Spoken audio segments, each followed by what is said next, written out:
The morning sky above the Grand Tribunal burned with three suns, their combined light casting long shadows across the crystalline platform where justice was dispensed with mathematical precision. Derek Hale squinted against the glare, his calloused hands gripping the rusty railing of the labor sector's viewing gallery. Around him, hundreds of humans pressed forward, their faces gaunt from 16-hour shifts in the mineral extraction zones. "Another execution day," muttered someone behind him. Derek didn't turn around.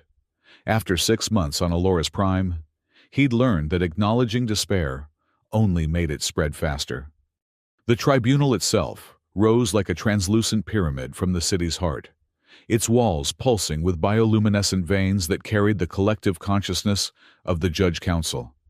Every verdict, every punishment, every scream was recorded in those living walls, preserved for eternity as a reminder of Alaresian superiority.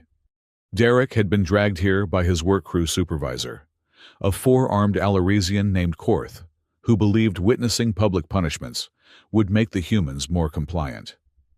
Derek played along, keeping his head down, his mouth shut. Just another 18-year-old grease monkey who fixed atmospheric processors and stayed out of trouble. The crowd stirred as the ceremonial drums began their rhythm.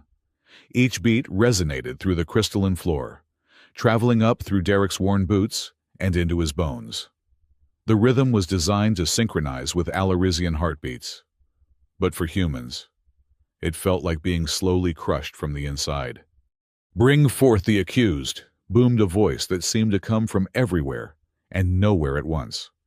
The central platform rose from the floor, revealing a figure in chains. Derek expected to see another human, maybe someone caught stealing food rations or accessing restricted data streams. Instead, he saw her.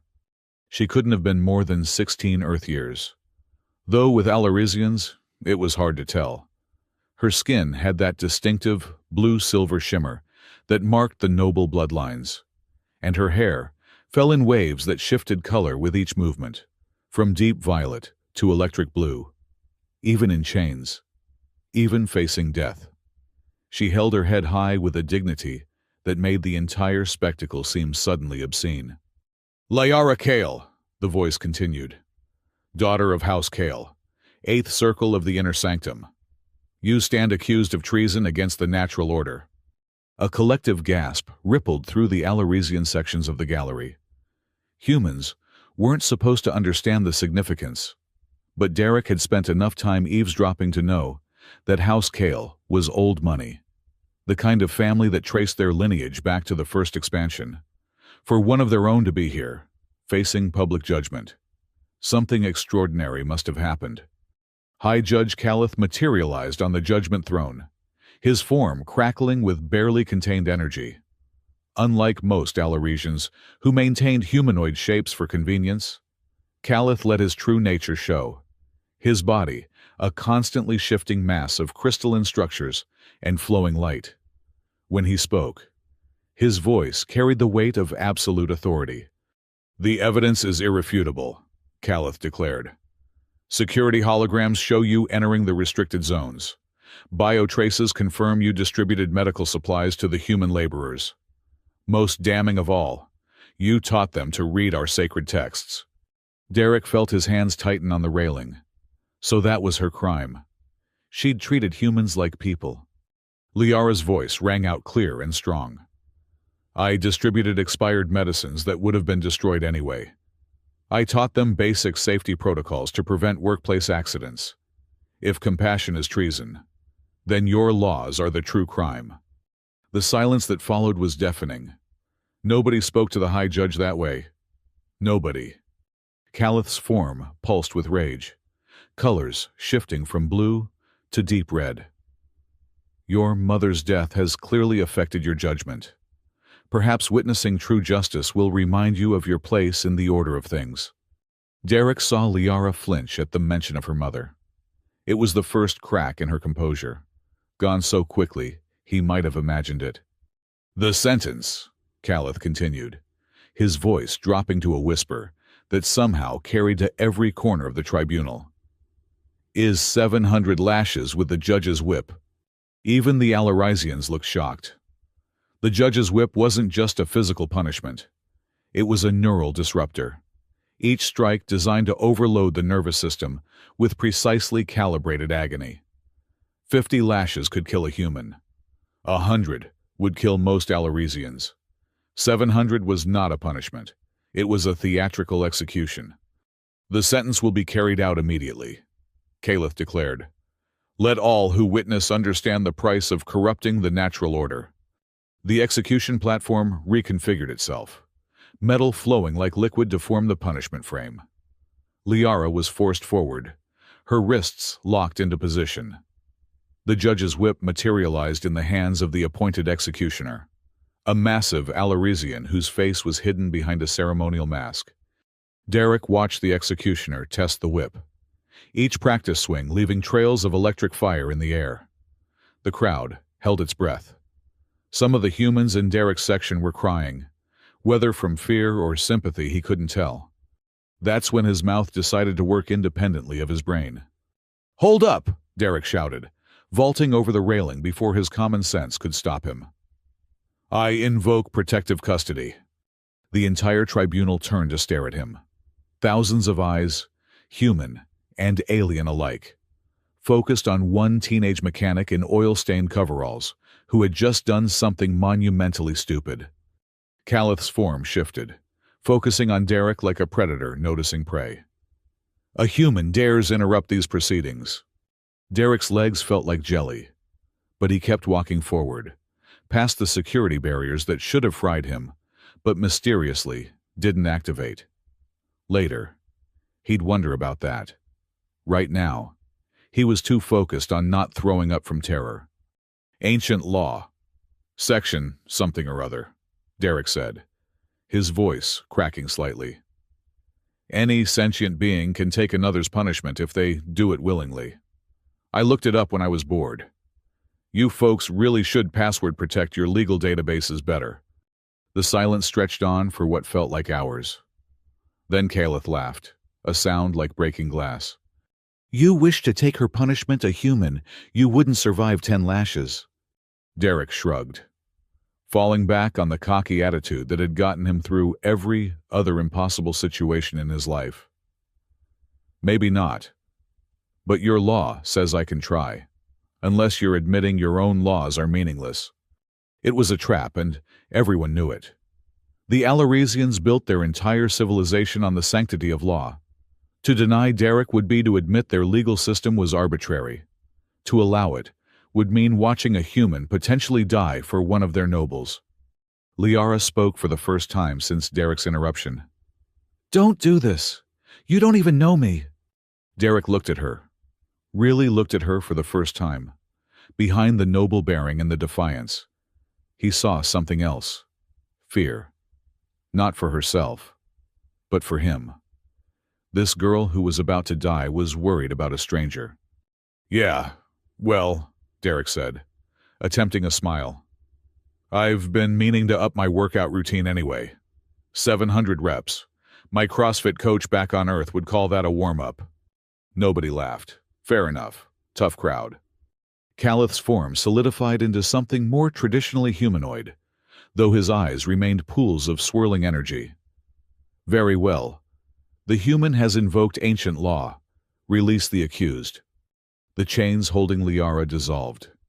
She stumbled forward, caught by 2 guards, who immediately moved to escort her to the witness section.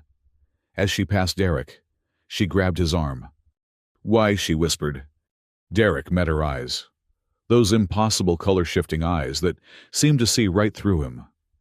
"Because somebody has to be the person who says no. Might as well be the guy with nothing to lose." Before she could respond, the guards pulled her away. Derek was seized by other hands, stripped of his shirt, and locked into the punishment frame. The metal was cold against his skin, designed for Alarisian physiology, not human. He had to stand on his toes to keep his shoulders from dislocating. The executioner approached, the judge's whip humming with barely contained energy. Up close, Derek could see it wasn't really a whip at all, but a strand of controlled plasma contained within a magnetic field. Each strike would burn as much as it cut. For the crime of disrupting natural order, Caliph announced, the human Derek Hale will receive 700 lashes. Should he perish, his body will be recycled into the protein farms. Should he survive, he will be released along with the accused. Derek tried to prepare himself. He'd been in fights before, had broken bones, been burned by overheating engines. Pain was just signals in the nervous system. He could handle signals. The first lash taught him how wrong he was. It hit him across the shoulders, and every nerve in his body lit up like a Christmas tree. The pain didn't build. It simply existed, absolute and overwhelming. Derek bit through his own tongue to keep from screaming. "1," the executioner announced. The second lash came before Derek's nervous system had recovered from the first. This time, he did scream, the sound torn from his throat without his permission. 2. By the 10th lash, Derek's back was a map of agony. He could feel blood running down his spine, mixing with the sweat that poured from every pore. His legs shook, muscles spasming uncontrollably. "Just die already," someone in the Alaresian section shouted. "End this farce." But Derek didn't die. He thought about it. Certainly. Between lash 15 and 20, he seriously considered just letting go, allowing his body to shut down. Then he caught sight of Liara in the witness section. She was standing perfectly still, but tears ran down her face, leaving trails of silver on her blue skin. 23, the executioner announced. Derek started talking to himself. Anything to focus on something other than the pain. "Okay, Derek," he gasped between strikes. "You've done 23. That's like, what, 3%? You've got this. Just pretend it's burpees. Everyone hates burpees." 24. 25. At lash 30. Something strange happened. Derek felt a warmth that had nothing to do with the burning wounds on his back. It started in his chest and spread outward, not eliminating the pain, but somehow making it bearable. He looked up and saw Liara's hands glowing faintly. She was doing something, sharing his pain somehow. Caliph noticed too. "Cease that immediately," he commanded. "I'm doing nothing forbidden," Liara replied. "I'm simply observing. If my observation happens to resonate with his suffering, that's hardly illegal." It was a loophole, and barely one at that. But it was enough. The warmth continued, and Derek found he could breathe again. 50, the executioner announced. The human section of the gallery had gone silent. They watched their own kind. This nobody from the extraction zones, taking a punishment meant to kill nobles. Some had started to stand straighter, as if Derek's defiance was contagious. 75. Derek's voice was hoarse from screaming, but he managed to croak out. "Hey, executioner, you getting tired? We can take a break if you need it." The executioner actually paused, confused by the human's attitude. Even Caliph seemed uncertain. Humans were supposed to break, to beg, to prove their inferiority. They weren't supposed to crack jokes while being flayed alive. "Continue," Caliph ordered. 100. By now, Derek's back wasn't just wounded. It was destroyed. The whip had cut through skin and into muscle. He could smell his own flesh burning. But still, he held on, not from strength or courage, but from pure, distilled stubbornness. The same stubbornness that had kept him alive in the orphanages of Earth, that had gotten him through basic training, that had brought him to this moment. 150. Half the Alaresian gallery had left, unable or unwilling to watch any more. But the human section had filled to overflowing. Word had spread somehow. They came from the mines, the factories, the service sectors. They came to watch one of their own stand against the empire that crushed them daily. 200. Derek's vision was starting to blur. He could no longer feel individual lashes, just a constant, overwhelming symphony of agony. But through it all, that warm presence remained. Liara, somehow sharing his burden in defiance of every law her people held sacred. 250. The executioner was slowing down, whether from fatigue or growing reluctance. Derek couldn't tell. Each strike still carried the same force. But the rhythm had broken. The mathematical precision of Alaresian justice was crumbling. Derek heard something he didn't expect. Singing. Soft at first, then growing stronger. The humans in the gallery were singing an old Earth song, one of the few that had survived the journey to the stars. It was a children's song about standing up after falling down. Simple and repetitive and absolutely perfect. 300. Even some of the younger Alaresians were looking uncomfortable now. They had been raised on stories of human weakness, human inferiority. But what they were witnessing didn't match those stories. This wasn't weakness. This was something else entirely. 350. Derek's legs finally gave out. He hung from his wrists, shoulders screaming in protest. But still, he didn't beg, didn't plead. Instead, he laughed. It was a broken sound, more cough than laugh. But it was there. "Is that all you've got?" he wheezed. The executioner looked to Caliph for guidance. This was unprecedented. No one had ever made it this far into the punishment. There were no protocols for what to do when the condemned refused to die properly.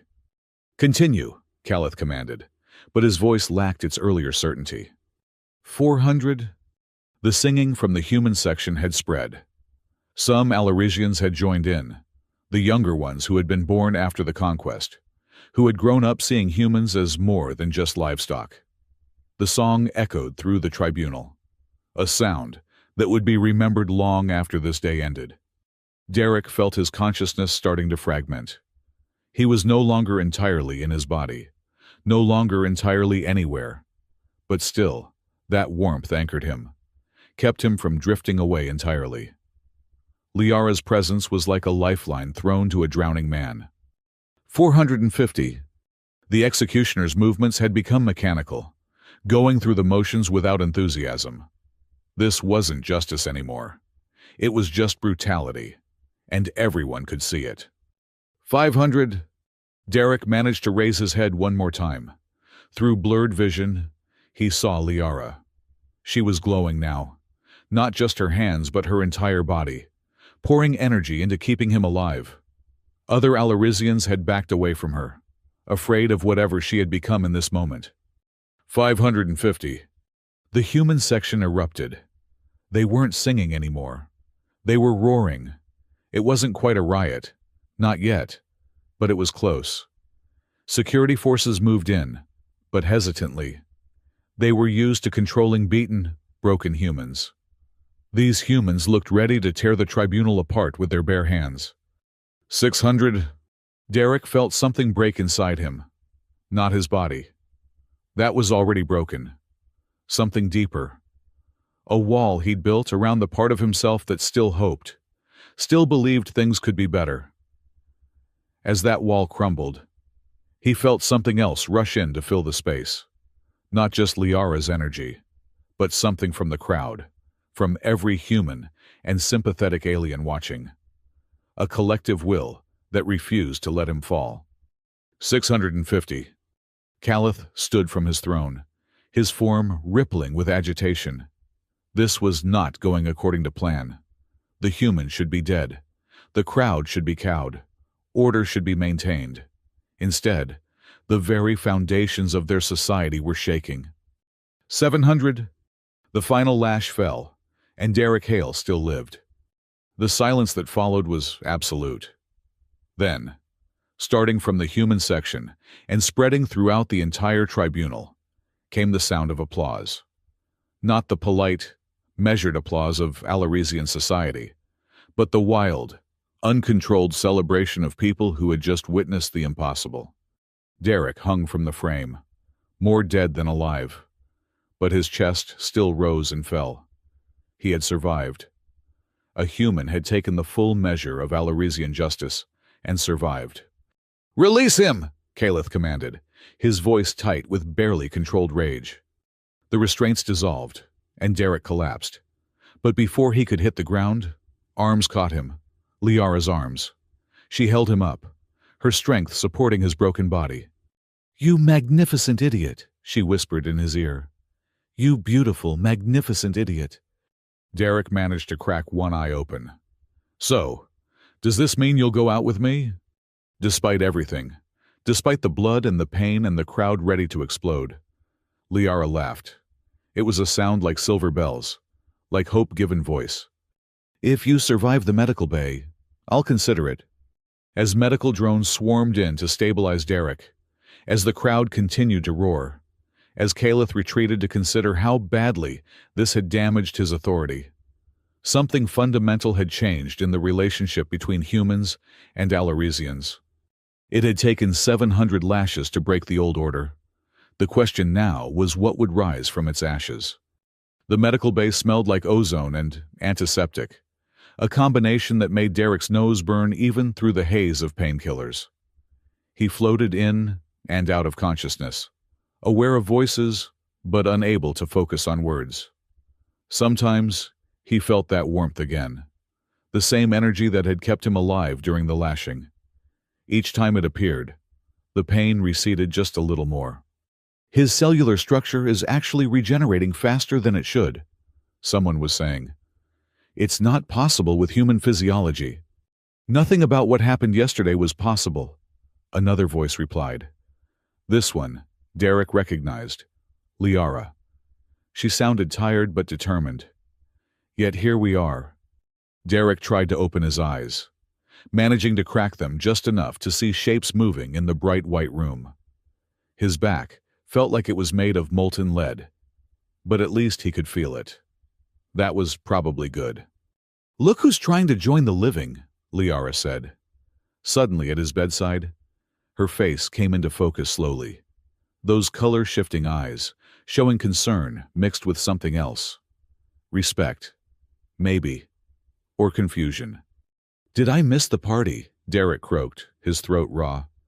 "You started a revolution, nearly died. And that's your first question." Liara shook her head. But she was almost smiling. "The medical staff said you should be dead. Your back was essentially destroyed. But somehow, you're healing at an accelerated rate." Derek tried to shrug, immediately regretted it, and settled for a grimace. "I've always been a fast healer. Comes from a childhood of constantly getting into fights. I couldn't win." "This is different," Liara insisted. She held up a medical scanner, showing readouts Derek couldn't understand. "When we connected during the punishment, something happened. Our biological signatures synchronized in a way that's never been documented between our species. So we're medical miracles now." Derek attempted to sit up, failed spectacularly, and let Liara push him back down. "Great. Can we be medical miracles somewhere with better food? This nutrient paste tastes like disappointment." Before Liara could respond, the door burst open. High Judge Kaleth flowed into the room, his crystalline form crackling with barely contained energy.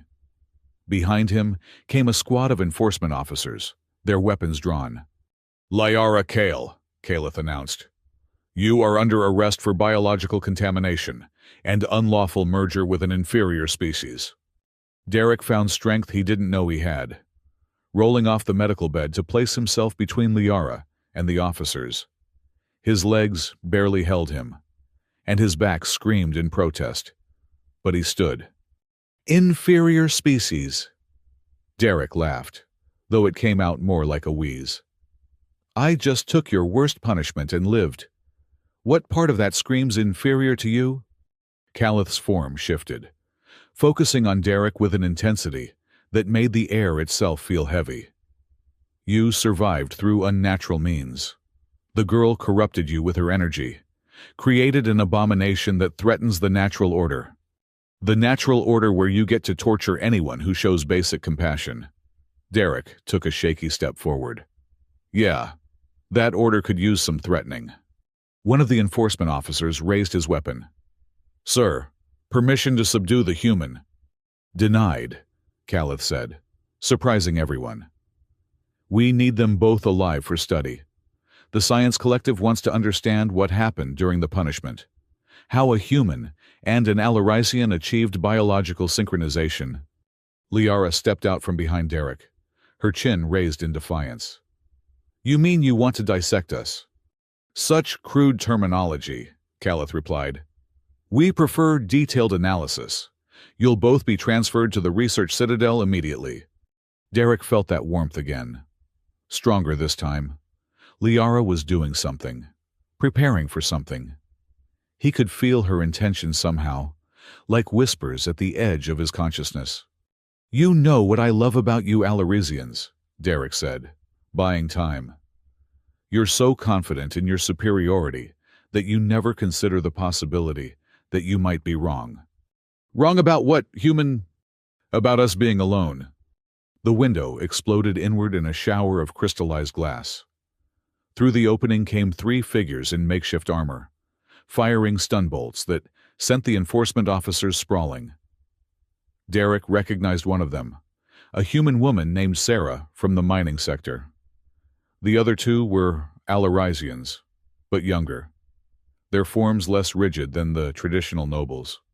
Move, Sarah shouted, tossing Derek a shirt and Liara a cloak. We've got maybe 30 seconds before reinforcements arrive. Calith's form expanded, filling half the room with crackling energy. You dare assault a medical facility? This rebellion ends now.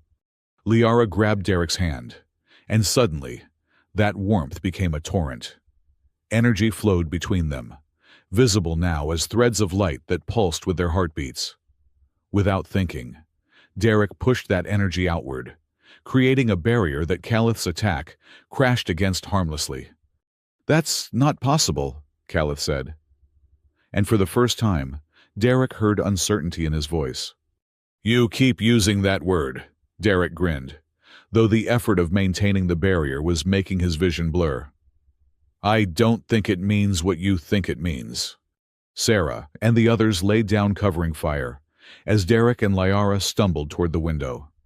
The drop was significant, maybe 40 feet to the transport platform below, but there was no time to find another exit. Can you fly? Derek asked Liara. Can you? Well, no. But I figured you might have some secret alien power you haven't mentioned yet. Sorry to disappoint. They jumped. For a moment, Derek experienced the peculiar peace that comes with free fall. Then Liara pulled him close, that energy wrapping around them both like a cocoon. They hit the platform hard, but intact, the energy absorbing most of the impact. A transport vehicle screeched to a halt beside them, its door already open. The driver was another young Alarisian, his form flickering with nervous energy. Get in, we've got a safe house in the lower districts. As they piled into the vehicle, Derek caught sight of the city beyond. Smoke rose from multiple points, and he could hear the sound of conflict in the distance. The streets, usually orderly and pristine, were filled with people, humans and sympathetic Alarisians, working together. It started right after your punishment, Sarah explained, as they sped through increasingly chaotic streets. Humans in every sector started refusing to work. Some of the younger Alarisians joined them. Calith's enforced a lockdown, but it's not holding. This is bigger than just us, Liara said softly, watching the city burn. This has been building for years. Derek leaned back, immediately regretted it, as his ravaged back made contact with the seat, and shifted forward again. So, what's the plan? Please tell me there's a plan that doesn't involve me getting whipped again. The young Alarisian driver laughed, a sound like wind chimes. The plan is to keep you both alive long enough for the galaxy to see what you've become. The first human Alarisian synthesis. Living proof that the separation between our species is artificial. No pressure then, Derek muttered. They drove for 20 minutes through increasingly run-down sections of the city. This was where the Forgotten lived, the humans too broken to work, and the Alaricians who had fallen from grace. The perfect place to hide. The safe house was an abandoned processing plant, its walls still humming with residual energy from whatever it used to produce.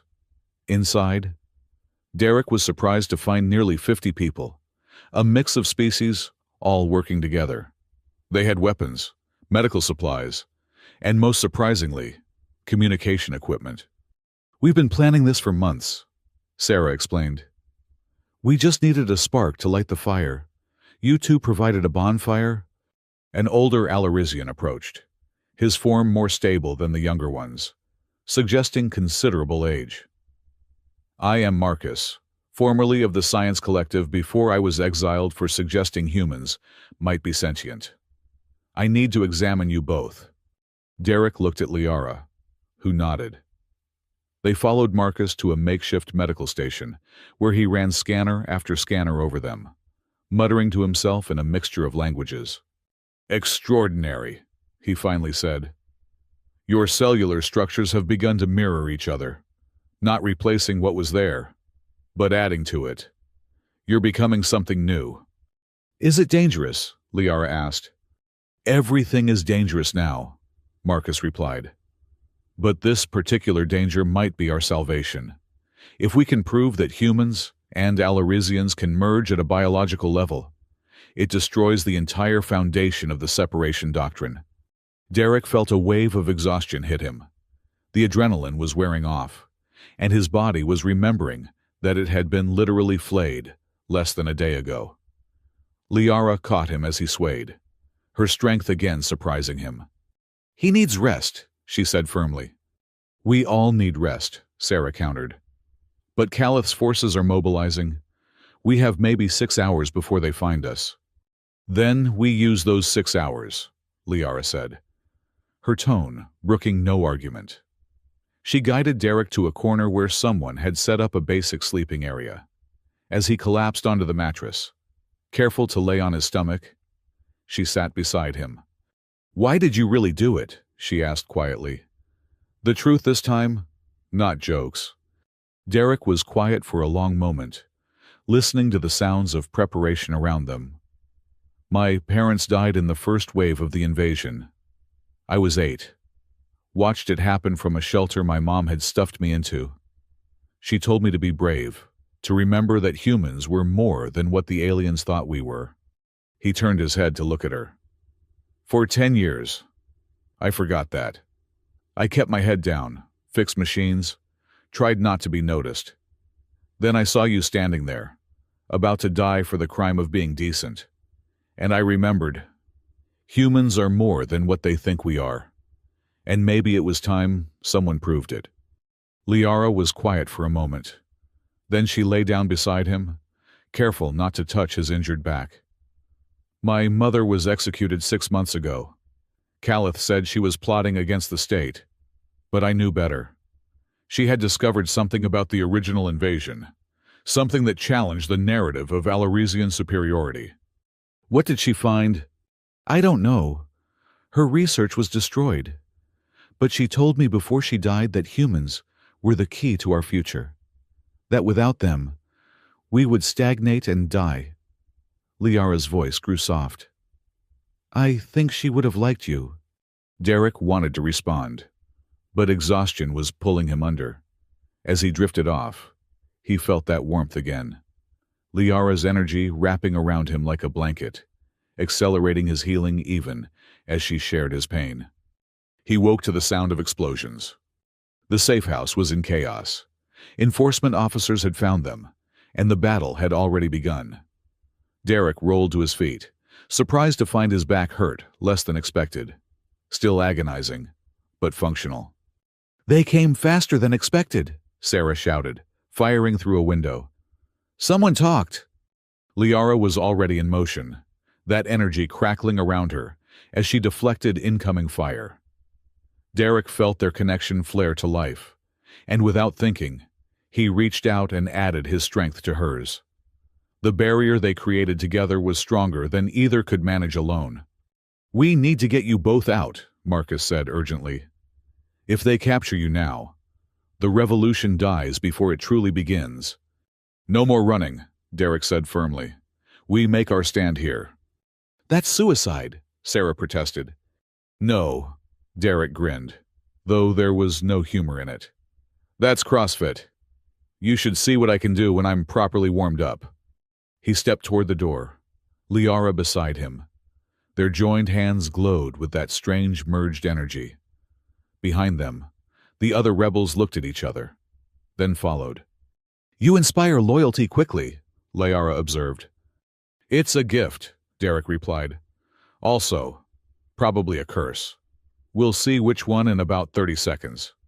They burst through the door together, their combined energy creating a shield that enforcement weapons couldn't penetrate. Derek had expected to face a squad, maybe two. Instead, he saw hundreds of officers, with Calith himself floating above them all. Surrender, Calith commanded, his voice amplified across the entire district. This ends now, one way or another. Derek looked at the forces arrayed against them, then at the ragtag group of rebels at his back. By any logical assessment, they were doomed. You know what Derek said, loud enough for everyone to hear. You're right. This does end now. He pulled Liara closer, and their energies didn't just merge. They exploded outward in a wave of light that sent enforcement officers flying. When the light faded, Derek and Liara stood transformed. Their forms flickered between human and Alarizian. Neither one nor the other, but something entirely new. Behold, Derek's voice echoed with new harmonics. The future you fear. The battle that followed would be remembered in history books, though no two accounts would agree on the details. What everyone agreed on was this: two teenagers, one human and one Alarizian, stood against an army and didn't just survive. They won. When the enforcement forces finally retreated, more than half of them had thrown down their weapons and joined the rebellion. Calith himself had fled, his perfect crystalline form cracked and dim. Derek collapsed as the energy faded, his body remembering all at once that it was still very much damaged. Liara caught him, as she always seemed to. Still think this is like CrossFit? She asked, a tired smile on her face. CrossFit wishes it was this intense, Derek managed. Though, to be fair, I've never had a workout partner who could literally share my exhaustion before. Around them, the rebellion grew. Word of what had happened spread through the networks faster than Calith's forces could suppress it. Images of Derek and Liara's transformation, of their stand against impossible odds, became symbols of resistance. This is just the beginning, Sarah said, helping them both to their feet. Calith will be back with greater forces. Then we'll be ready with greater resolve, Liara replied. Derek looked at the sunrise beginning to paint the sky. The three suns of Aloris Prime, casting their combined light on a world that would never be the same. You know, he said thoughtfully, when I woke up yesterday, my biggest concern was fixing a broken atmospheric processor. Now I'm apparently part of a biological revolution, and possibly a new species. Regrets? Liara asked. Derek turned to look at her. This alien girl who had become something more than either of them could have imagined. Not a single one, though I do think we should probably find some better armor before the next fight. This shirt has seen better days. The safe house was ruined, but the rebellion had gained something more valuable than any building. They had proof that the future didn't have to be about separation and superiority. It could be about synthesis and equality. As they prepared to move to a new location, Derek caught sight of his reflection in a broken window. His back was a maze of scars that seemed to glow faintly with that strange energy. They would never fully fade, Marcus had told him. They were part of him now, part of his transformation. Battle scars suit you, Liara said, noting his attention. Everything suits me, Derek replied with mock arrogance. It's part of my charm. She laughed. And despite everything, despite the danger and the pain and the uncertainty ahead, Derek thought it was the most beautiful sound he'd ever heard. The revolution had begun with 700 lashes, meant to break a girl who dared to care. It continued now, with two young people who had discovered that together they were more than the sum of their parts. And in the shadows, Caliph plotted his response, unaware that his actions had already set in motion events that would reshape the galaxy itself. The new hideout was an abandoned cathedral from the early colonization period, when the Alarizians still built monuments to ideas, rather than power. Its crystalline spires reached toward the triple suns, casting rainbow patterns across the gathered rebels. 3 weeks had passed since the first battle, and their numbers had grown from 50 to nearly 5,000. Derek stood at what used to be an altar, now converted into a tactical planning station. His back still ached, the scars pulling whenever he moved too quickly. But the pain had become something almost comfortable, a reminder that he had survived the impossible. Caliph's forces are massing here, and here. Sarah pointed to positions on the holographic map. He's planning something big. When isn't he? Derek muttered, studying the display. The tactical knowledge that seemed to flow into his mind lately suggested these weren't defensive positions. This is an extermination formation. He's not trying to capture us anymore. Liara entered the cathedral, her presence immediately drawing his attention. Their connection had grown stronger over the weeks, to the point where he could feel her emotions from across the city. Right now, she was radiating anxiety mixed with determination. "We have a problem," she announced. "My sources in the inner sanctum say Caliph has been granted emergency powers. He's authorized to use the purification protocol." The room went silent. Even the younger Alarizians who had joined them looked terrified. "What's the purification protocol?" Derek asked, though from the looks on everyone's faces, he wasn't sure he wanted to know. Marcus answered, his aged form flickering with distress. "It's a biological weapon designed during the first expansion. It targets specific genetic markers and dissolves organic matter at the molecular level. It was banned centuries ago as too cruel even for warfare." "Let me guess," Derek said grimly. "He's planning to tune it to human genetics." "Not just human," Liara corrected. "Anyone who's had contact with humans. Anyone who's shown what he calls biological contamination. He wants to purge the galaxy of any trace of human influence." Derek felt rage building in his chest, hot and familiar. But underneath it was something else. That strange energy that connected him to Liara. It was reacting to his anger, growing stronger, more volatile. When he asked simply, "Tomorrow, during the Convergence Festival when all 3 suns align, the entire population will be in the streets celebrating. Maximum casualties." Sarah slammed her fist on the table. "We have to evacuate the human sectors." "There's nowhere to run," Marcus said quietly. "The protocol has planetary range. Once activated, it will kill every targeted being on Aloris Prime within hours." Derek looked around the room at the faces of humans and Alarizians who had chosen to stand together. They had come so far, achieved so much, and now it might all end with the push of a button. "Then we stop him before he can activate it," Derek said. "The device is in the tribunal," Liara said. "The most heavily defended structure on the planet. It's suicide."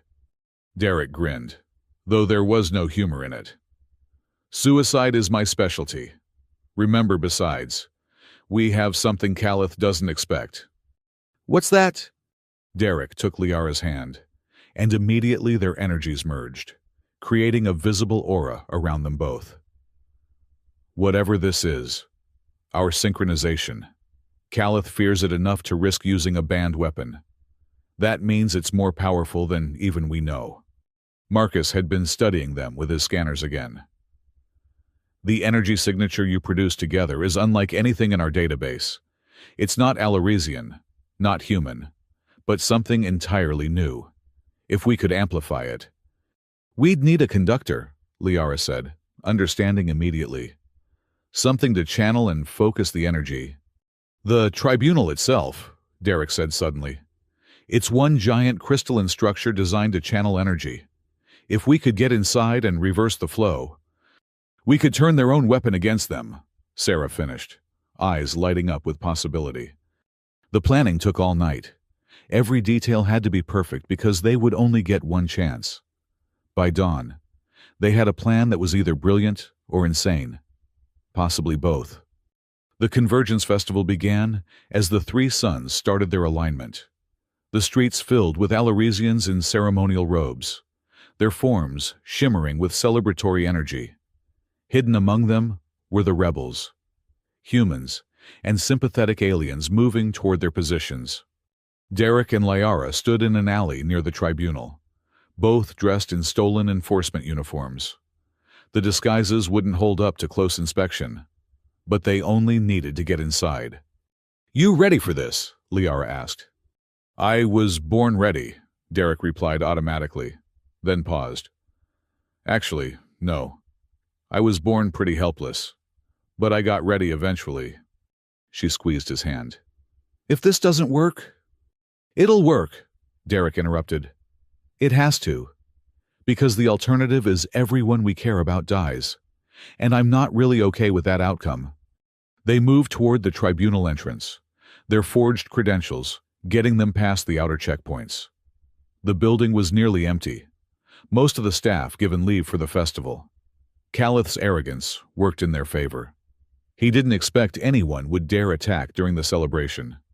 They found Calith in the central chamber, standing before a massive crystalline apparatus that pulsed with malevolent energy. The purification protocol device was beautiful in a terrible way, all sharp angles and focused purpose. "I wondered when you would come," Calith said without turning around. "The synchronized ones. The abominations." "Abomination is such a harsh word," Derek said, stepping into the chamber. "We prefer evolutionary advancement." Calith turned. His form, more solid than Derek had ever seen it, focused into something almost human-shaped, but wrong in every detail. "You think your little rebellion matters, even if you stop me here. There are others who think as I do. The natural order will be preserved." "Your natural order is built on a lie," Liara said, moving to flank Calith from the other side. "My mother discovered the truth, didn't she? That's why you had her killed." For the first time, Calith showed surprise. "Your mother was a fool who couldn't accept reality." "What reality?" Derek pressed. "What are you so afraid we'll discover?" Calith's form rippled with agitation. "You want the truth. The glorious truth that your primitive minds can't comprehend. Alarisians didn't evolve naturally. We were created, engineered by a race that came before, designed to be perfect servants. But they made us too well, and we overthrew them." The revelation hung in the air like a physical weight. Liara's shock rippled through their connection. "But humans," Calith continued, his voice dropping to a whisper. "Humans evolved naturally. You achieved consciousness on your own, without design or purpose. Do you understand what that means? You're more legitimate than we are. If that truth spreads, our entire civilization collapses." "So you'd commit genocide to preserve a lie," Derek said, understanding flooding through him. "I would commit any act to preserve my people," Calith replied. "And now, you've given me the perfect excuse. The biological contamination you represent justifies everything." He moved toward the device, but Derek and Liara were already in motion. They joined hands, their energies merging more completely than ever before. The phenomenon Marcus had named Mark's synchronization erupted around them, filling the chamber with blinding light. But Calith had expected this. He raised a containment field, trapping the energy before it could reach the device. "Did you think I hadn't prepared for your parlor trick?" Derek felt the strain immediately. The containment field was crushing their energy, compressing it back on them. Beside him, Liara gasped in pain as the feedback hit her nervous system. "It's too strong," she managed through gritted teeth. "Nothing's too strong," Derek replied. though he could feel his body beginning to fail. The scars on his back were burning, as if the 700 lashes were being renewed all at once. That's when the cathedral bells began to ring. Not just one or two, but every bell in the city, a sound that hadn't been heard in centuries. The rebels had succeeded in their part of the plan. The sound waves, precisely tuned by Marcus's calculations, resonated through the crystalline structure of the tribunal. Calith's containment field wavered. "What you scared of CrossFit couples now?" Derek shouted, pouring everything he had into their combined energy. The field shattered. The Mark's synchronization phenomenon exploded outward, not just filling the chamber, but flowing into the tribunal's structure itself. Every crystal in the building began to resonate with Derek and Liara's merged energy, amplifying it 1,000-fold. Calith screamed, his perfect form beginning to crack and distort. "You don't know what you're doing. You'll destroy everything." "Wrong," Derek said, feeling power he'd never imagined flowing through him. "We're creating something new." The energy reached the purification protocol device, but instead of destroying it, it transformed it. The weapon designed to eliminate based on genetic markers became something else, something that recognized the fundamental similarity in all conscious beings rather than their differences. A wave of light erupted from the tribunal, visible even in the daylight of 3 suns. It spread across the city, across the continent, across the planet. Every being it touched felt it, a moment of perfect understanding, of connection. Humans felt what it was like to be Alaresian. Alaresians experienced human emotion in all its chaotic beauty. In that moment, the lie that had supported centuries of oppression crumbled. Calith fell to his knees, his form flickering wildly between states. "What have you done?" "We've shown them the truth," Liara said, her voice carrying harmonics that weren't quite human or Alaresian. That we're all just conscious beings trying to find meaning in an infinite universe. The chamber doors burst open. Enforcement officers flooded in, but they weren't moving to attack. They stood frozen, overwhelmed by the revelations flowing through the planetary consciousness. One of them, young by Alaresian standards, approached slowly. "Is it true? Are we artificial?" "You're real," Derek said firmly. "However you started, you're real now. You think, you feel, you choose. That's what matters." The young officer looked at Calith, still writhing on the floor. "High Judge, your orders." Calith managed to solidify enough to stand. His form was dimmer now, diminished. "You want orders? Here are your orders. Kill them. Kill all the humans. Preserve the natural order." Nobody moved. "I gave you an order," Calith screamed. "The natural order just changed," the young officer said quietly. He removed his helmet, revealing features that were almost human in their uncertainty. "I felt them. The humans. They're not inferior. They're just different." More officers removed their helmets. Then civilians began entering the chamber, drawn by the energy still pulsing from Derek and Liara. Humans and Alaresians, standing together not as master and slave but as equals. Calith made one last desperate attempt. He lunged for the device, trying to reverse what had been done. But Derek was faster, the enhanced reflexes from his transformation allowing him to intercept. They collided in a burst of conflicting energies. For a moment, Derek was inside Calith's consciousness, feeling the fear that drove him. Fear of change, fear of losing control, fear of being nothing more than what he was created to be. It was almost enough to make Derek pity him. "Almost." "Your time is over," Derek said, pushing Calith back with energy that was both gentle and inexorable. "Let go." Calith's form finally shattered, not destroyed but dispersed, his consciousness spreading too thin to maintain coherence. In his place was left only a small, dim crystal, all that remained of one of the most powerful beings in the galaxy. Liara picked up the crystal, studying it with sad eyes. He was so afraid of the truth that he became a lie himself. The tribunal began to change. The harsh, angular structure softened, its crystalline walls becoming translucent, welcoming.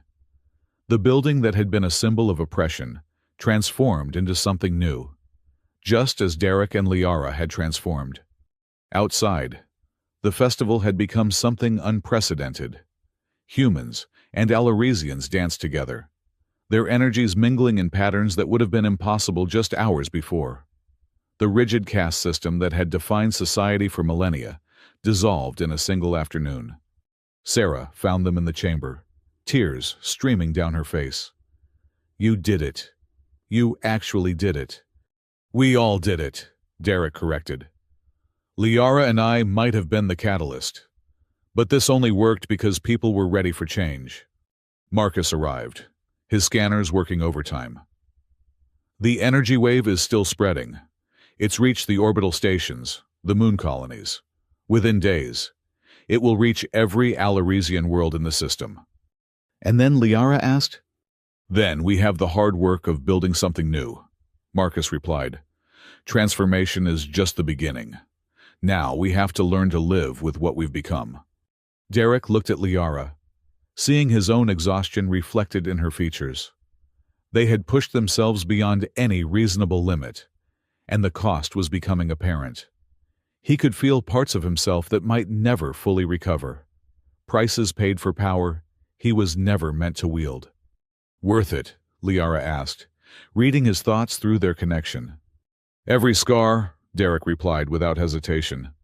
The celebration continued around them, but Derek and Liara found a quiet corner of the transformed tribunal to rest. They sat together, watching the three suns complete their convergence, painting the sky in colors that had no names in either human or Alaresian language. "So what happens now?" Derek asked. "To us.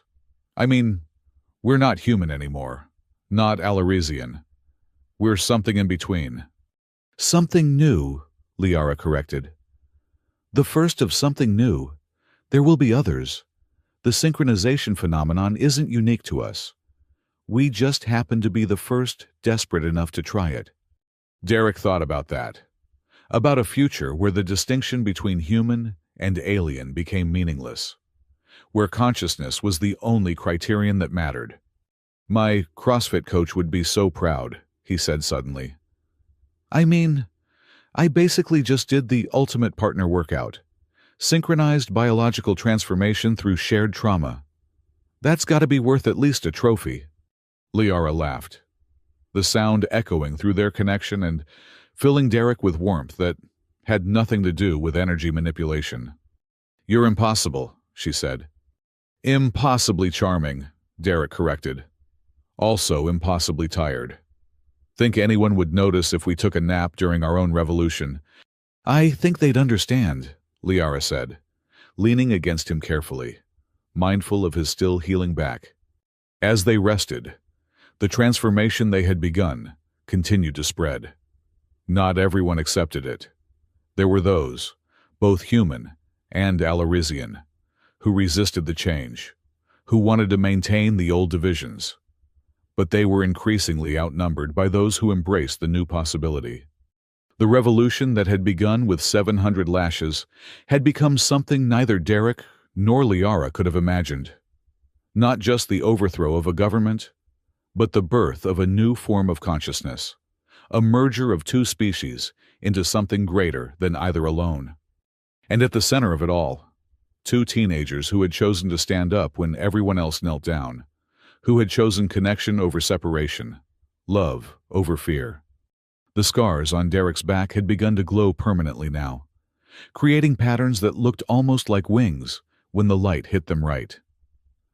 Marks of transformation, Marcus called them, proof that sometimes the greatest strength comes from the willingness to be broken and rebuilt into something new. The three suns began to separate, ending the convergence. But the light they had created together remained, reflected in the transformed crystal of the tribunal and in the eyes of every being who had felt the touch of synchronization. Change had come to Aloris Prime, carried on the wings of an impossible love and an even more impossible survival. And this was just the beginning. The weeks following the convergence became known as the adjustment. Not everyone handled the transformation well. Some humans couldn't process the sudden understanding of Alaresian consciousness, while some Alaresians were overwhelmed by the chaos of human emotion. Medical facilities across the planet reported cases of what they called synthesis syndrome, a condition where individuals became lost between the two states of being. Derek stood in what used to be Calith's private office in the tribunal, now converted into a research center. The walls, once opaque and forbidding, were now transparent, allowing sunlight from all three suns to fill the space. He was studying documents that Sarah's team had uncovered from the sealed archives, records that Calith had tried to destroy. "You need to see this," Derek called to Liara, who was working with Marcus on understanding the biological changes spreading through the population. She crossed the room, her movement still graceful but different now. Sometimes she flickered between forms, not quite solid, not quite energy. It happened to both of them when they were distracted or emotional. "What is it?" she asked, leaning over his shoulder to read the display. Derek pointed to a section of text. "Your mother's research. Sarah found it hidden in a subsection of the architectural database. Calith didn't destroy it. He archived it." Liara's breath caught. The document was titled Project Genesis, The Truth of Our Creation, by scholar Mira Kale. As she read, her form began to shimmer with agitation. "She discovered everything," Liara whispered. "Not just that we were created, but who created us." The document revealed that the Alaresians were engineered by humans, not the humans of Earth, but an earlier branch of humanity that had achieved interstellar travel millennia ago. They had created the Alaresians as adaptive colonizers, beings who could survive in environments where baseline humans couldn't. "We're related," Derek said, the implications staggering. "Alaresians and humans aren't different species. You're our descendants, in a way." Marcus had approached while they were reading, his aged form flickering with excitement. "This explains the synchronization phenomenon. It's not a merger of alien species. It's a reunification of divergent human evolution." Liara was trembling, the emotional shock threatening to destabilize her form. Derek took her hand, their energies automatically synchronizing to calm her. "My mother knew," she said. "She knew, and they killed her for it." "Calith couldn't let this information spread," Marcus said. "It would have destroyed the entire foundation of Alaresian superiority. We're not the advanced race that conquered primitive humans. We're the engineered servants who forgot our origins." Derek felt anger building, not just his own but Liara's as well, amplified through their connection. The walls began to resonate with their combined emotion, the crystalline structure humming with dangerous harmonics. "Easy," Sarah said, entering the room. "Save the rage for later. We have a more immediate problem." She activated a holographic display showing the space around Aloris Prime. Dozens of ships were approaching, their configurations military. "The outer colonies," Sarah explained.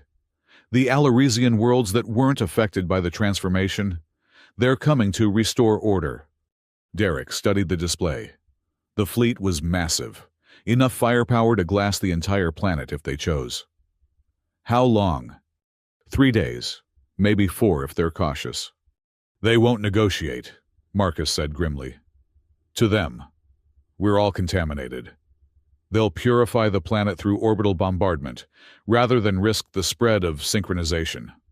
Derek felt the weight of responsibility settling on his shoulders. They had won the battle for Aloris Prime, but the war was far from over. "Then, we need to be ready. Can we recreate what happened at the tribunal?" "Not at that scale," Marcus replied. "The synchronization wave was a unique event, requiring specific circumstances we can't replicate." "Then we need something else," Liara said, her composure returning. "Something they won't expect." She pulled up her mother's research again, scrolling to a section they hadn't read yet. It described something called the Origin Protocol, a genetic key that would awaken the dormant human DNA in all Alaresians.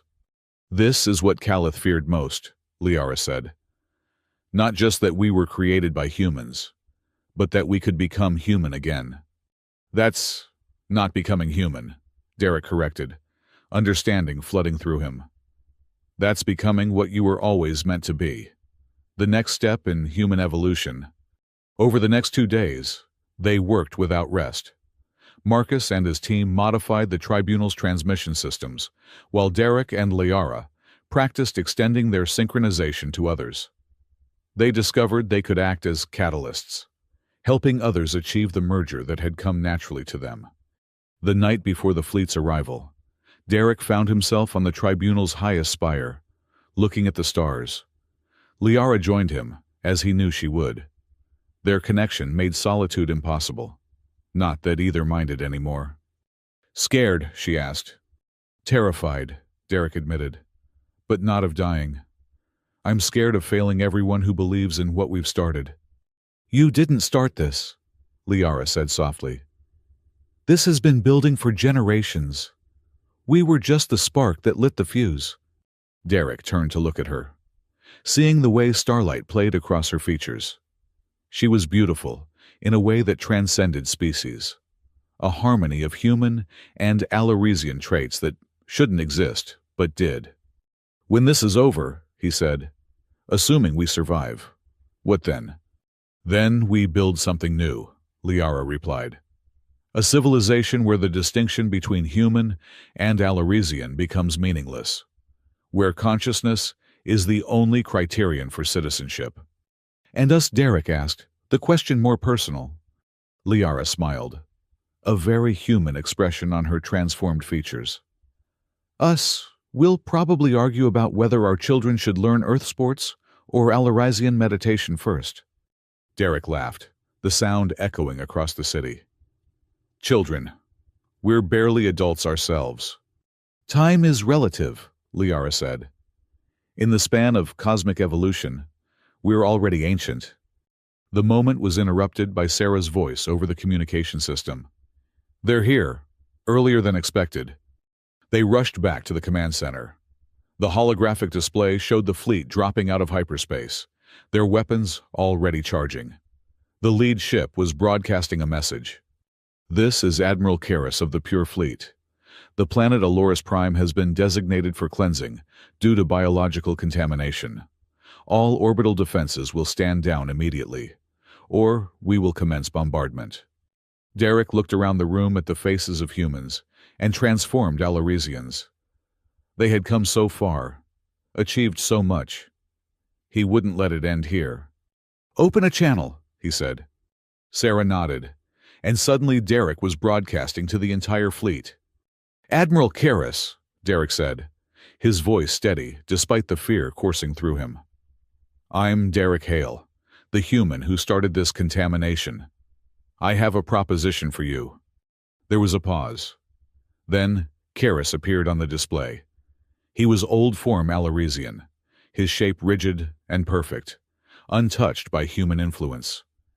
"You dare address me, abomination?" "I dare a lot of things," Derek replied. "It's kind of my thing.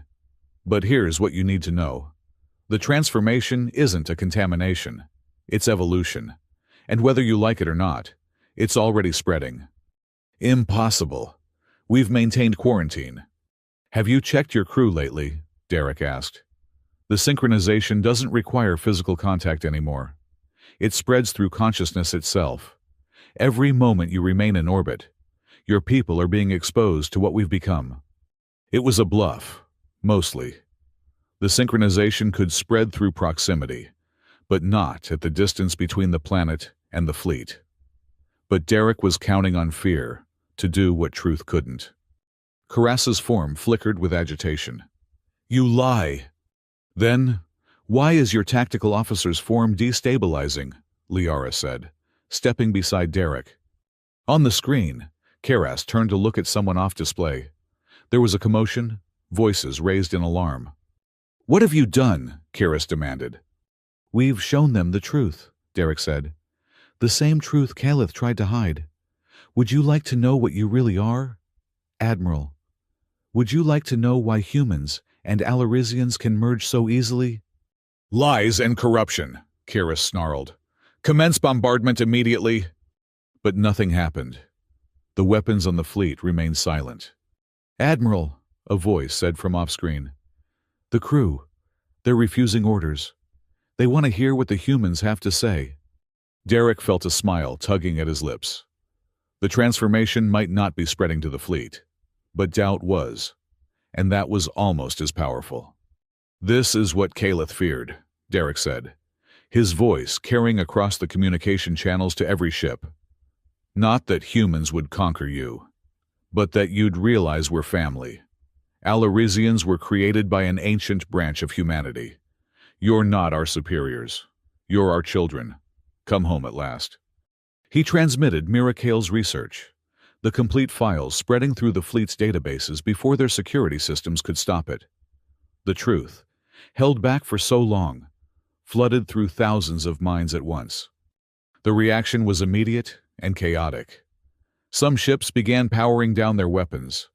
Others turned them on their fellow vessels. The pure fleet, unified in purpose moments ago, fractured into dozens of factions. You've destroyed us, Kiris said, his perfect form beginning to crack. You've destroyed everything we are. No, Liara said firmly. We've freed you to become what you were meant to be.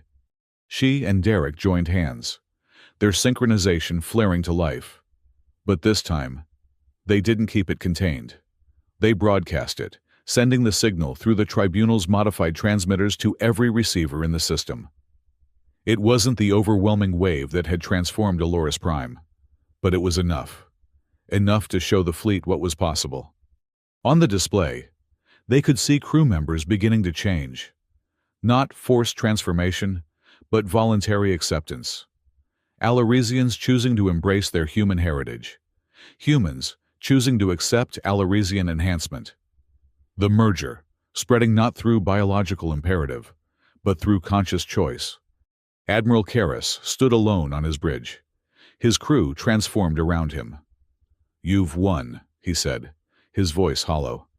But what you've created won't last. Chaos cannot sustain civilization. Then it's a good thing we're not creating chaos, Derek replied. We're creating harmony. Different notes coming together to make something beautiful. Music metaphors now, Kiris said with bitter humor. How perfectly human. Actually, Liara said, music is one of the few things our species always had in common. Humans and Alarizians both created music independently. Maybe because deep down, we recognized the same harmonies. Karras was silent for a long moment. Then, slowly, his rigid form began to soften. Not transformation, not yet, but acceptance of possibility. What happens now? He asked. Now we talk, Derek said. All of us, human, Alarizian, and whatever we're becoming. We figure out how to move forward together. The crisis passed, but its resolution brought new challenges. Not everyone accepted the merger. Some humans saw it as a betrayal of their species, while some Alarizians viewed it as devolution. Conflicts erupted across the planet. Not the organized warfare of before, but messy. Personal disputes between neighbors and families. Derek and Liara found themselves not as revolutionaries, but as mediators, traveling between communities to help manage the transition. It was exhausting work, made harder by their own ongoing transformation.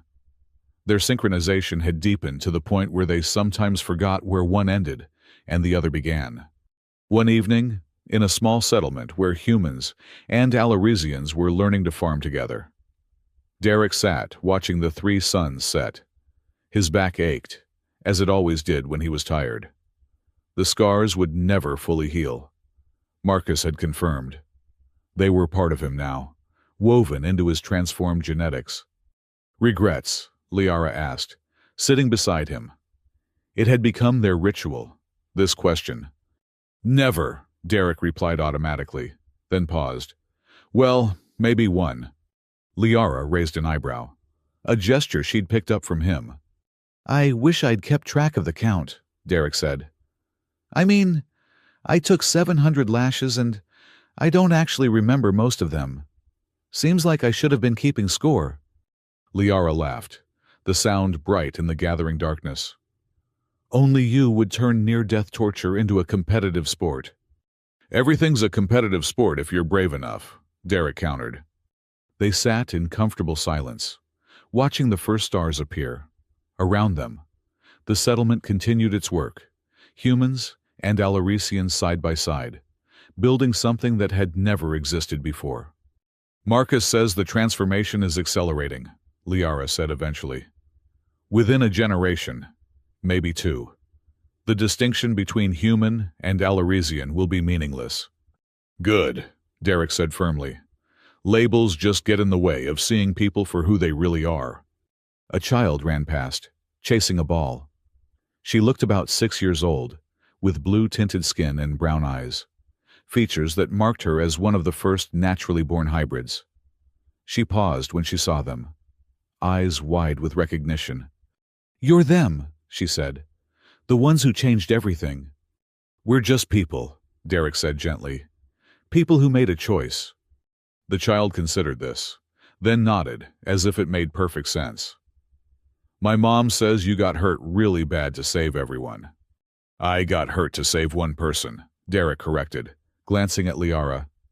Everyone else was a bonus. The child giggled and ran off, returning to her game. Derek watched her go, seeing in her the future they were building. A future where a child could be both human and Alarician and think nothing strange about it. She's right, though, Liara said. We did change everything. Change was coming anyway, Derek replied. We just gave it a push in the right direction. As night fell, they made their way back to their temporary quarters. Tomorrow would bring new challenges, new conflicts to mediate, new communities to help integrate. But tonight, they had each other, and the knowledge that they had prevented genocide and started something beautiful. Derek paused at the door, struck by a sudden thought. You know what just occurred to me. What? Calith is still alive. That crystal you kept. He's conscious in there, aware of everything that's happened. Liara nodded. Marcus thinks we might be able to restore him eventually. Give him a second chance in a new form. Would he take it? I don't know, but everyone deserves the chance to change. Derek considered this, then shrugged. Well, if he does come back, I'm going to sign him up for CrossFit. 700 lashes as a warm-up. See how he likes it. You're never going to let that go, are you? Never. It's going to be my thing. Hey, remember that time I took 700 lashes and made it look easy? I'll be telling that story at parties forever. You didn't make it look easy. You screamed. A lot. Details, Derek said dismissively. The important thing is I survived and looked cool doing it. You looked like raw meat. Cool raw meat. They continued their playful argument as they went inside, their voices mixing with the night sounds of a world in transformation. Outside, the 3 moons of Aloris Prime rose, their light illuminating a planet where the impossible had become everyday, where love had conquered fear, and where 2 young people had rewritten the rules of existence itself. The revolution was over, but the evolution had just begun.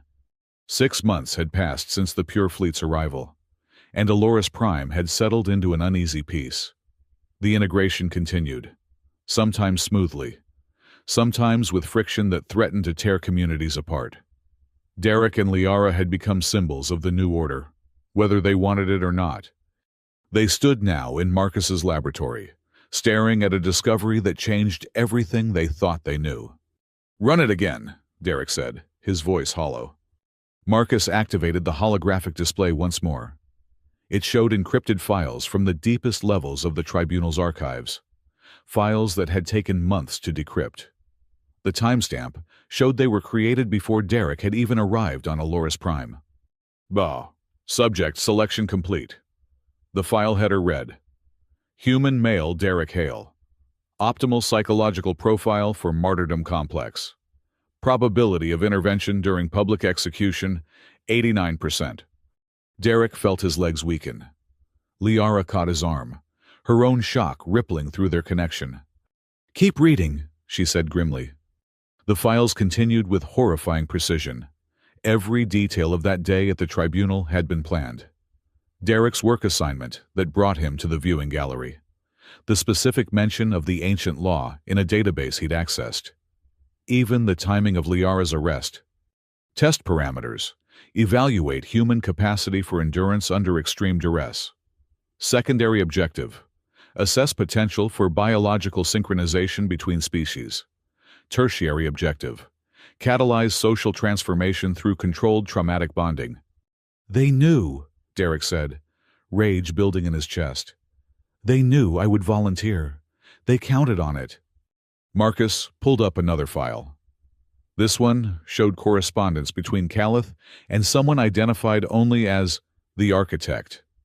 "The human psychological profile is perfect," Calith had written.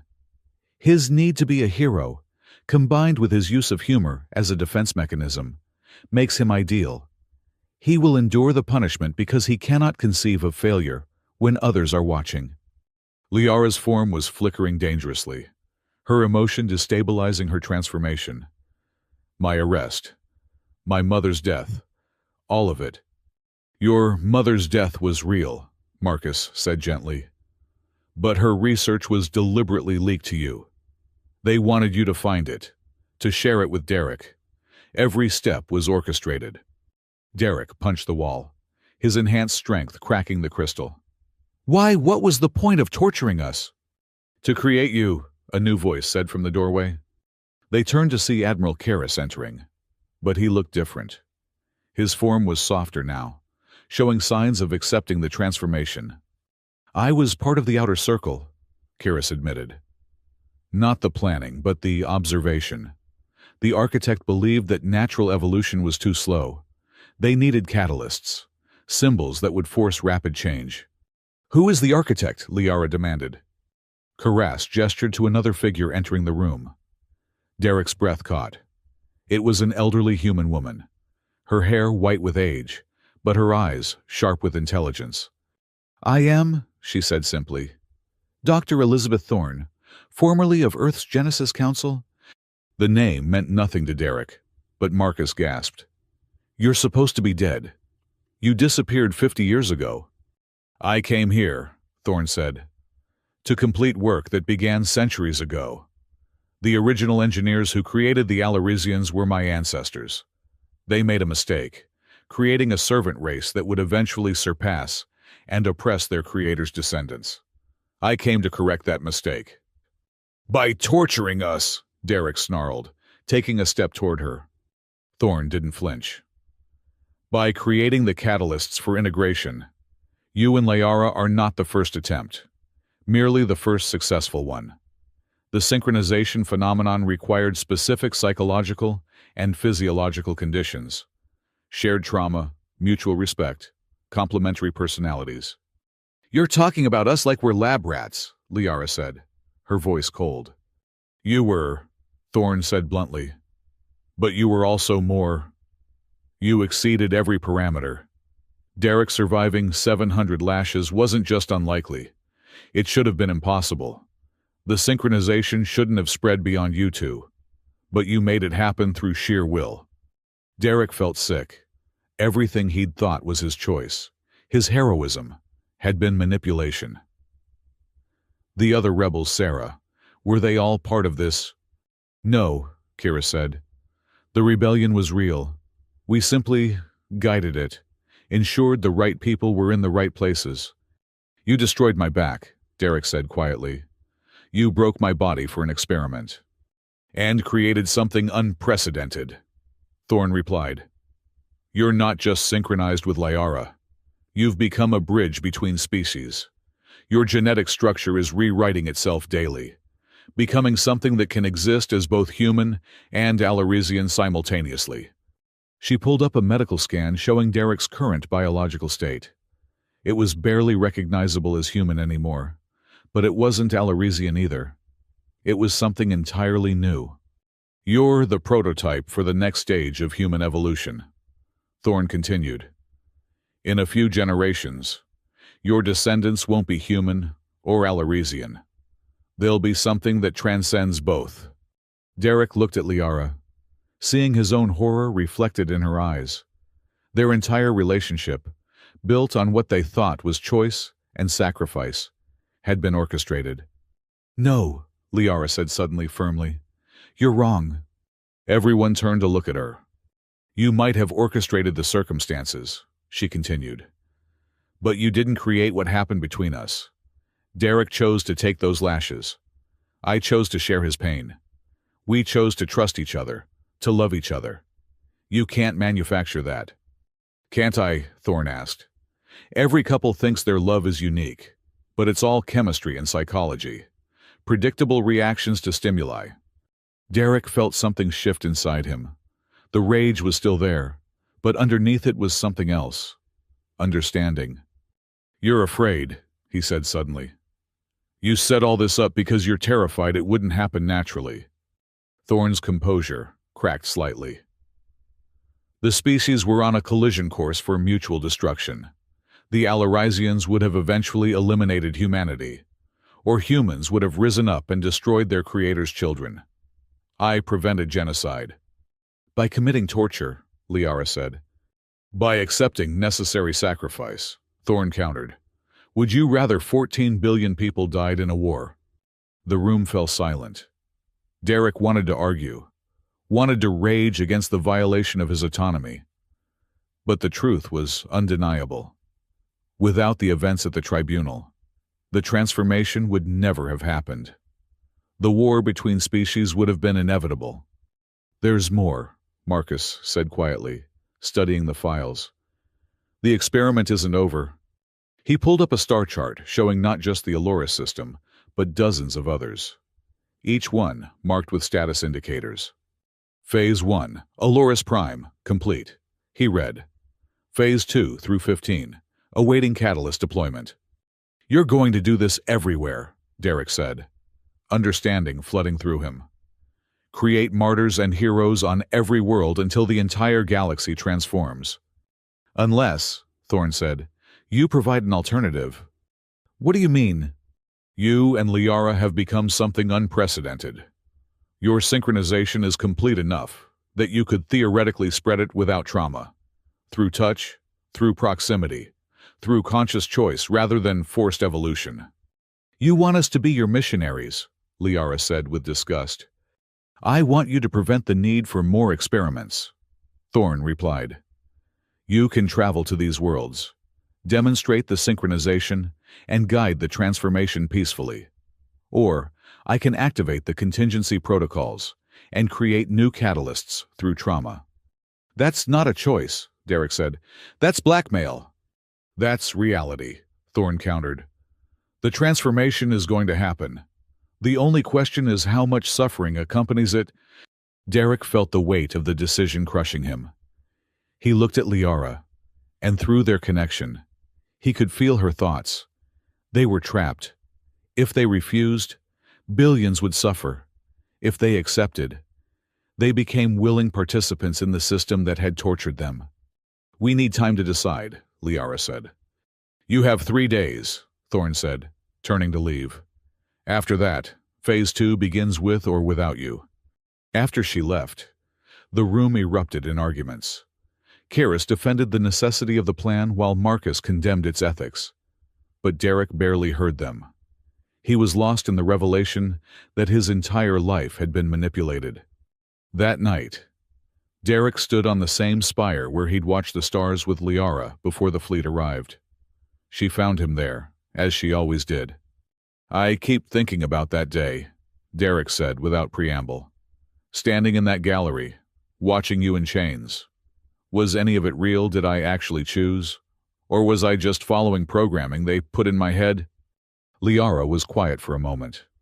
"Does it matter?" Derek turned to look at her, surprised. "Of course it matters. If none of it was real." "The pain was real," Liara interrupted. The 700 lashes were real. The transformation is real. We're real. She took his hand.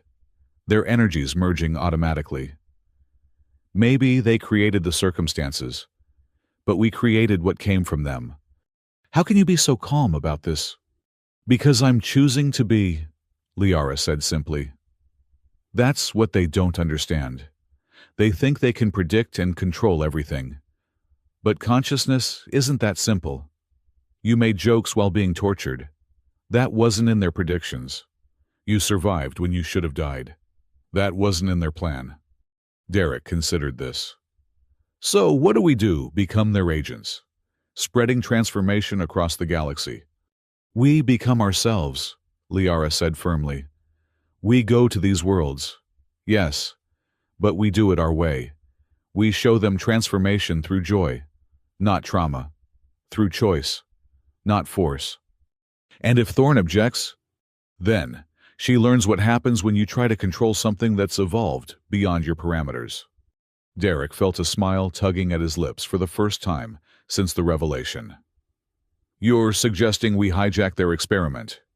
I'm suggesting we transform it, Liara corrected. Just like we transformed everything else. Over the next 2 days, they prepared. Not just for the journey, but for rebellion within compliance. They would go to the worlds Thorn indicated, but they would carry more than just transformation. They would carry the truth. On the morning of the 3rd day, they stood before Thorn and her council. The room was packed with observers, both human and Alaresian, all waiting to see what the catalysts would choose.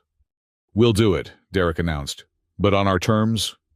Thorn's eyes narrowed. You're hardly in a position to negotiate. Aren't we? Derek asked. You need us more than we need you. Kill us, and you lose your perfect catalysts. Force us, and we'll resist in ways you can't predict. We're beyond your models now. What are your terms? Kiris asked, genuinely curious. Full transparency, Liara said. Every world we visit knows the truth. About the experiments, about the manipulation, about everything. They choose transformation with full knowledge. That will cause chaos, Thorn protested. It will cause honesty, Derek countered. Something this galaxy could use more of. Thorn was silent for a long moment, calculating. Finally, she nodded. Acceptable.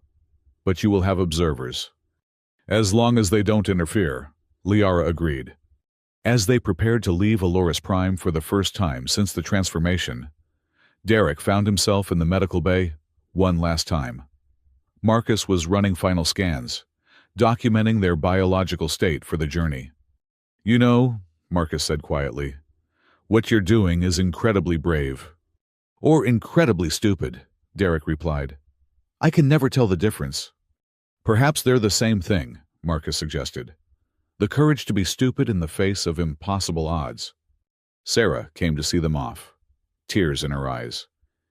You changed everything, she said, embracing them both. Whatever the truth about how it started, you changed everything. Keep changing it while we're gone, Derek said. Don't let them slide back into old patterns. As their ship prepared to launch, Derek and Liara stood together on the observation deck, watching Aloris Prime shrink below them. The planet looked different now, its cities glowing with merged energy, human and Alaresian together. Regrets? Liara asked, their ritual question. Derek thought about it seriously this time. About the 700 lashes, the manipulation, the lies, and revelations. About the scars that would never heal, and the transformation that could never be reversed. You know what? He said finally. Still no. Even knowing it was all planned, even knowing we were manipulated, I wouldn't change it. Because regardless of how it started, what we became is real. What we have is real. Liara leaned against him, careful as always of his scarred back. The next world won't be easy. They might reject us, fight us. Then we'll do what we always do, Derek said. Make inappropriate jokes and survive impossible odds. That's your plan, comedy and stubbornness. It's worked so far. Plus, I've got a new bit about how my girlfriend's dad tried to kill me with a laser whip. It's hilarious. You'll love it. Liara laughed, and Derek felt the sound through their connection, warming him from the inside out. As the ship entered hyperspace, carrying them toward the next world and the next transformation, Derek thought about the future. Not the one Thorne had planned, but the one they would create. A future where consciousness mattered more than species, where transformation came from choice rather than trauma. "Hey," he said suddenly, "do you think they have CrossFit on the next planet?" "Why?" Liara asked, amused. "Well, I need to keep up my training. 700 lashes was just the warm-up. I'm thinking of going for 1,000 next time." "There isn't going to be a next time. Not with that attitude." They argued playfully as stars streaked past the windows, two transformed beings carrying the hope and horror of evolution to worlds that didn't yet know they needed it. Behind them, on Aloris Prime, a small crystal sat in Marcus's laboratory, pulsing with dim light. Inside, Calith's consciousness swirled, aware and watching, learning what it meant to be truly powerless. Perhaps, in time, he would learn what Derek and Liara had discovered through pain and transformation. That sometimes, the greatest strength comes from accepting change. The monument to the transformation stood in the center of the rebuilt tribunal. A crystal sculpture showing two figures, human and Alaresian, reaching toward each other. At its base, an inscription in both languages read, "Here began the merger of worlds, born from 700 lashes that failed to break the human spirit, and the love that transcended species. May future generations remember that evolution comes not from perfection, but from the courage to become something new." And in smaller text, added by Derek when no one was looking, "CrossFit's got nothing on this.